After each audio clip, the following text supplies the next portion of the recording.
Hey, what's up, fight fans? It's your boy Nick from NickFortellaMMA.com.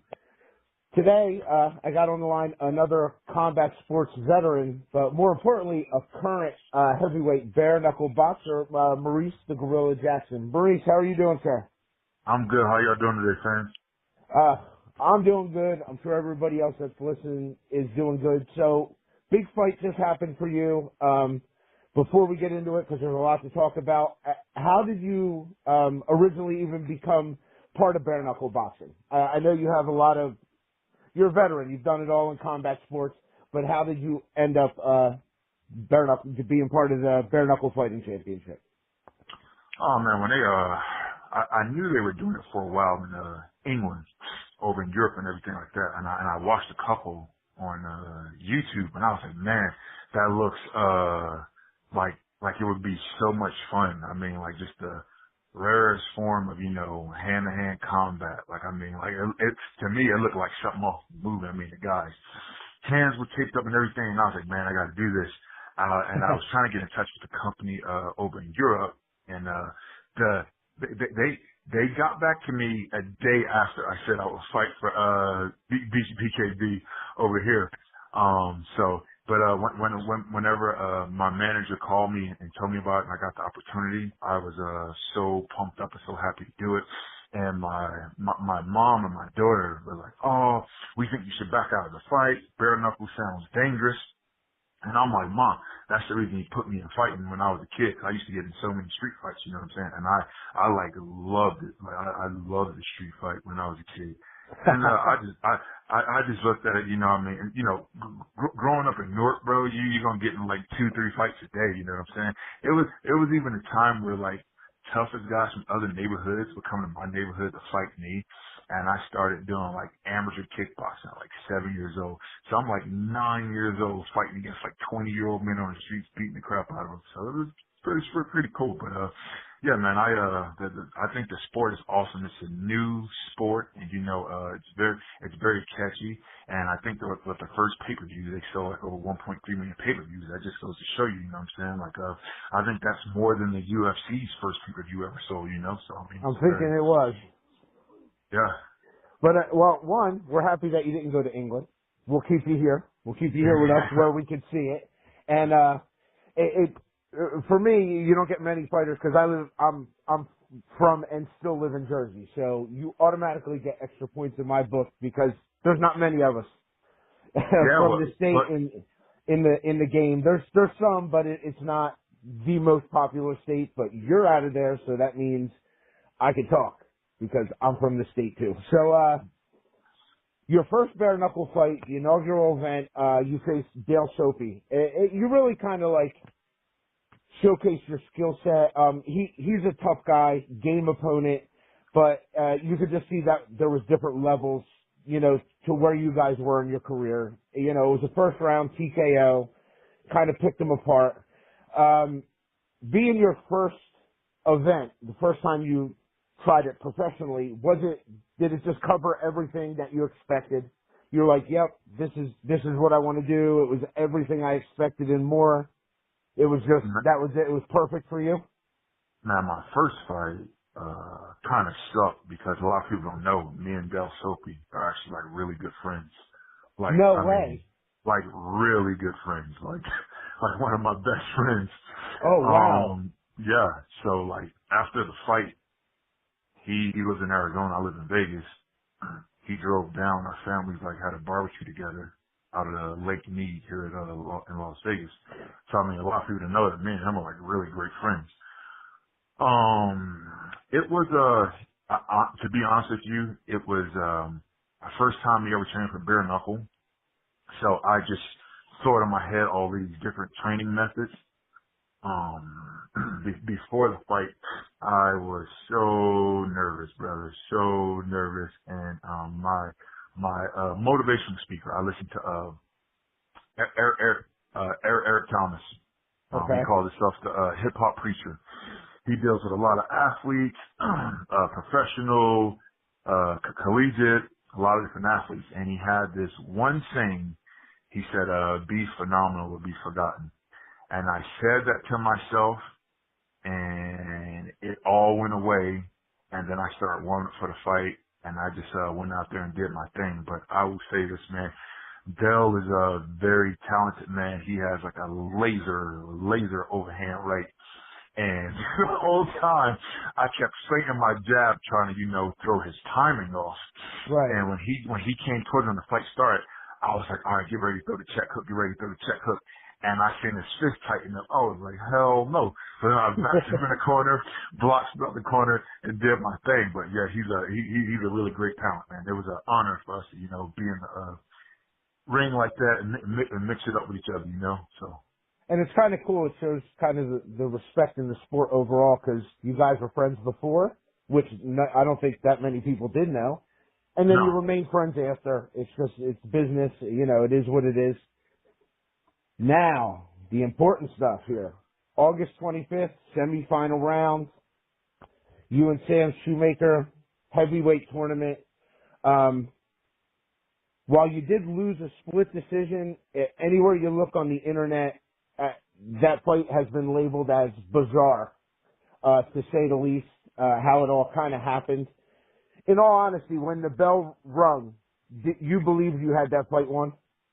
Oh yeah, I totally believed I had it won, but the things the referee was saying to me during the fight, I was just, and the way he was reffing the fight, I was like, yo, I know I won, but I know what the judges are going to say what everyone had planned, you know what I'm saying? Like, he hit me, I think, with one clean punch, and that was a jab and it was a soft jab, and I jabbed him right back, and then, in the second round, I threw overhand right, knocked him down. In the first round, I threw a combination that landed. Like I said, he hit me with one clean shot, and that was, I think, a jab, and the rest of it was just, headbutts and punches behind the head, punching me on, breaks and stuff like that. Like whenever we would tie up, the ref would go break, punch me in breaks and stuff like that. You know what I'm saying? And, yeah, so.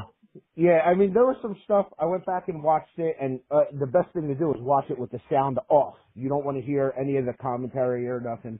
I mean, round one was pretty even. We won't try to make a decision on one. But round two, again, while it was semi-even, you did land the overhand, you did score the knockdown, and by anybody's standard, that you should win that particular round. I mean, unless it's so lopsided that you lost the rest of the round, which it was not.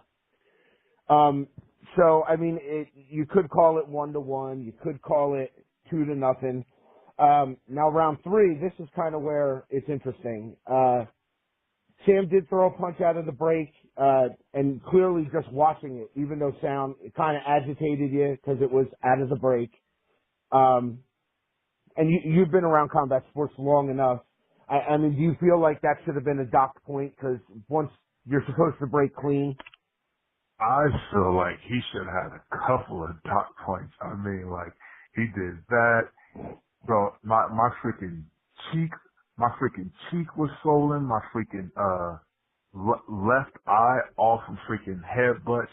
I had freaking knots behind my head from getting punched behind the head. So I think he should have been docked a few points, you know what I'm saying? And just, I remember the referee, all right, when Sam kept running and throwing his overhand right, I would tie him up. That's what everybody's supposed to do in boxing. And so I told the ref, I said, ref, he keeps headbutting me and punching me behind the head. The referee said he's allowed to do that because you keep grabbing him. I said, what? Bro, nowhere in combat sports is hitting behind the head or headbutting allowed. Right. And you I know, what I'm saying? and later in that round, if memory serves me right, didn't you get docked a point for? Yes. What they said was the same thing. It kind of looked like you were throwing, not like breaks, but you guys were punching out of the clinch, and there was a point where they did dock you a point for something similar. You know, so No, that the referee docked me a point because he said I was holding him. And so check this out. The referee docked me a point because he said I was holding him. And in bare knuckle boxing, there's a rule. You are allowed to clinch and you are allowed to hold. yeah, So he pretty I much remember docked, that rule. The first fight Beck Rollins had. Which this is where I found, like, as you're learning the rule set, she had cuffed the head of her opponent and was throwing punches, and that was legal. Exactly. So I got docked a point for utilizing the rules. You know what I'm saying? And then after that, he tells me, knock him out or get knocked out. I was like, man, you out your damn mind. Yeah, I'm not trying to get knocked out. That's not a... Exactly, right? So at the end of the day, the score was 48-45, 49-45, and then 46-48 in your favor. Now, why there are, split decisions happen, to me, did it seem like those scores are a little far apart? Oh my gosh, big time. I mean, I'm not taking anything away from either one of you, but they're kind of far apart. You almost try to figure out, like, all right, how did this score happen? How did that score happen? But on a good note, and this is something I absolutely wanted to point out, no matter what, at the end of the fight, you guys both kept it classy. You picked him up, walked around a little with him because he won the fight. And even with a loss, I think you had a ton of fans coming into the fight. You gained even more fans after the fight. Just the way you fought, how you handled yourself during the fight, after the fight. Now, the big question, I know a lot of people, when I was kind of put out that I was interviewing you, people want to know, are we going to see you bare knuckle box again? Oh, of course. We're going to see you back in there because a lot of people were concerned that you just did the tournament. They didn't know if you were coming back. So I'm like, I'm absolutely asking him if he's coming back.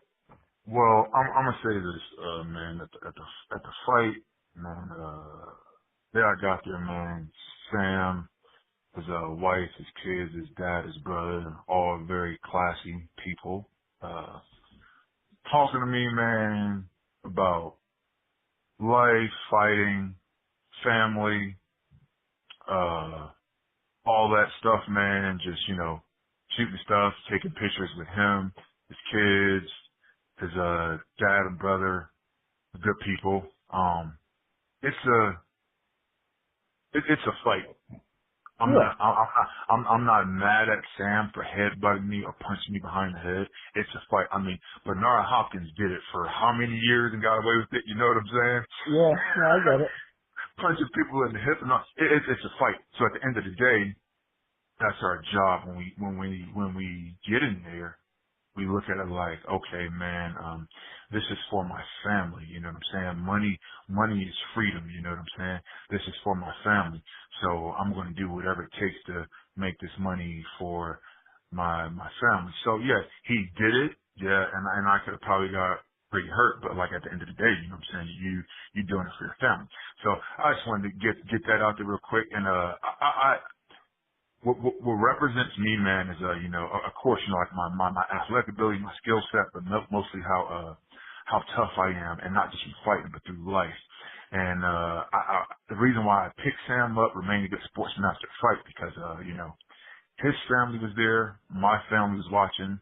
I have a lot of fans, and a lot of my fans, are kids or younger than me, and I don't want them to think it's okay to, show bad sportsmen or act weak at a sign of defeat. You know what I'm saying?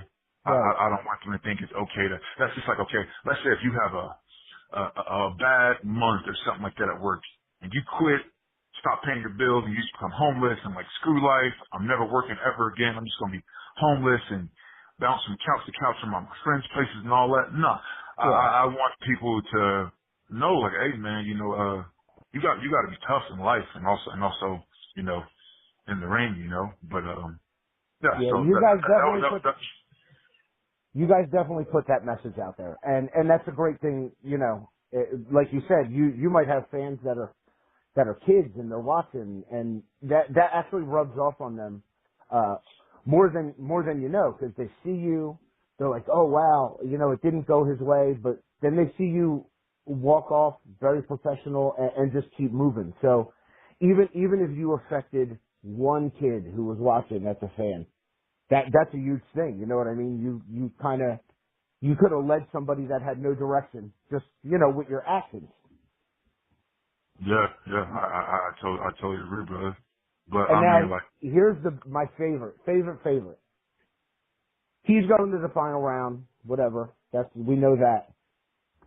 Whether he wins that or loses, will we see Jackson Shoemaker 2 one day? bro, whether he wins or loses, I'm gonna whoop his ass. Oh, so this fight's going to happen whether it's for a belt or not. You won a Bro, second time. I am going to destroy him the next time we fight. You know why, bro? That fight, I approached that fight. So this is what I believe.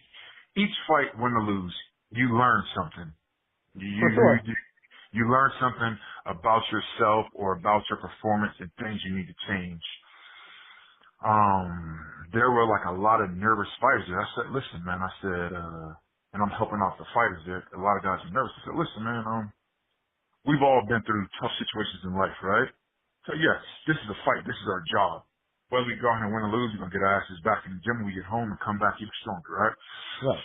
So that fight, Sam, you remember, Rocky 1 where Apollo, was it Rocky? I'm sorry, Rocky 3, right? And he took, Rocky back to his gym in Detroit and he goes, when we fought the first time, you had that look in your eyes and I didn't. Remember that? Of course. Classic moment in movies. Yeah. So, okay, when we fought, you know, Sam, he was in that killer mindset, and me, I'm like just chilling because I know I have every advantage of him, my reach, my speed, and all that. And I mean, yeah, I won, but he was the nastier fighter, you know, with the headbutts and the punches behind the head. You know what I'm saying? Okay. Yeah. So I commend him on that for having that killer instinct. It's not right, but I commend him on it for having that killer instinct. You know what I'm saying? I would never do that in a fight because that's just not my thing. I don't fight like that. But like I said, I came in very chill, calm, relaxed. But next time we fight, brother, oh my God, I promise you are going to see a very pumped up Maurice Jackson, brother. You're going to see a gorilla beating on his damn chest. Like I'm going to destroy him. Trust me, believe me. All right. Well, you guys heard it, Ed. When it's time to start matchmaking after this heavyweight tournament, the fighters want it, the fans want it. Let's definitely make it happen, whether it's for a belt or not. See, the exciting part is the good fights. Whether it's for a belt or not is secondary stuff. Yeah, it's like it's personal now, and the thing is, I almost feel bad for Sam because he brought back the old Maurice Jackson. I feel really bad for him because before that, like I was just whooping people's ass, like just calm, chill, happy. But like he brought back the gorilla now, you know what I'm saying? So I'm gonna be like really pumped up, and it's not gonna last very long. Like I'm not bragging. I just know my past, and I know what and who I am as a fighter. Right. Like I said, Sam's a good dude. Sam is a good dude, but our second fight, it's not gonna last very long, brother. I give it mid first round maybe. Wow. Well, it has to happen then, because now people are going to listen to this, and everybody's going to want to see it. And I know Sam's a game opponent. I've talked to him before. I'm sure he'll be up for the task. No question. He'd probably be happy to get back in there with you. You know. Oh yeah, he's a great competitor, man. He's a great competitor. Absolutely. Great family man. He works his butt off. You know what I'm saying? I'm happy for all of his success, man. Everything he has coming to him, he deserves. You know what I'm saying? So. But you still want to run it back. It doesn't matter. You're coming bro, to get what you want. I don't just want to run it back, bro. I want to destroy destroy him. Destroy him. And that's our job, you know what I'm saying? That's our job, you know? I want to destroy him. Well, I kind of right now want to give you a minute to do all your shout outs, man, your family, your sponsors, whoever you want. Thank everybody in the world. We have no time limit, so go ahead and, you know, take a minute and kind of get out, you know, all your thank yous. Okay, man. First off, I want to thank, all the promotions I've ever fought for, man. You know, K1, Bellator, BKB, Glory, all you guys. I want to thank all my whole tribe, my family, and New Jersey, from my grandmother, my Uncle Robert, my mom, all billion of my brothers and sisters.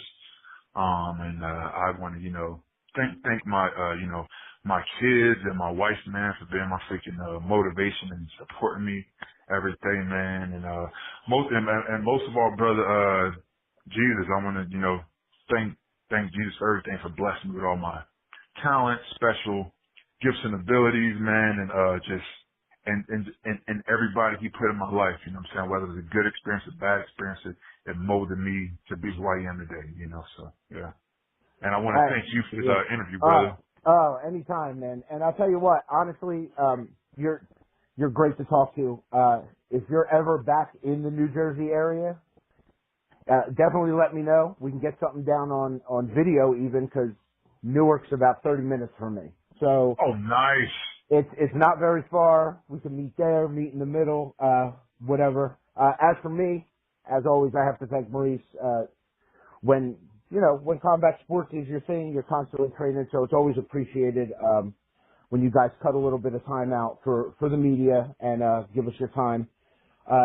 Thanks to Ed Simpson, all the people over at Bare Knuckle Fighting Championship for making this new sport possible, giving these guys another outlet to be able to showcase their skills. Final shout outs to Josh Furs, the Finish MMA, my new collaboration, Combat Insiders, and Wayne Carl. For anybody that wants to follow Maurice, definitely hit him up on Facebook. He posts stuff. You got to keep up with everything he's doing, because this fight is going to happen. As for me, you can follow me on all social media at Nick Portella MMA. Maurice, again, thank you, bro. And I'm counting down for when this rematch is going to happen. My plan is, when it happens, to be there live wherever the show may be. And again, if you're ever in the area, absolutely hit me up and we'll get something down on video, man. It's been really my pleasure, to be able to talk to you today. Thank you, brother. And, also fans, really not on Facebook that much, but you can hit me up on my Instagram at gorilla_MMA. Hit me up, man. I kick it with you guys. And also, when I come to New Jersey, man, we gotta hit up a damn White Castle. They don't have no White Castles out here in Vegas. Bro, I haven't had White Castle since. Great though. Bro, I haven't had White Castle since I was in high school, bro. We definitely gotta hit up a damn White Castle. I'll tell you what, when you're back in Jersey and we set this up, we could do this at a White Castle if it makes you feel better. We will eat White Castle burgers and just record and just kick it at the White Castle. I'm with that. That, brother, that sounds good. All right, Maurice, again, if anything else comes up, man, and you ever want to hop back on, you have my contact information. Just give me a call and we will absolutely make it happen.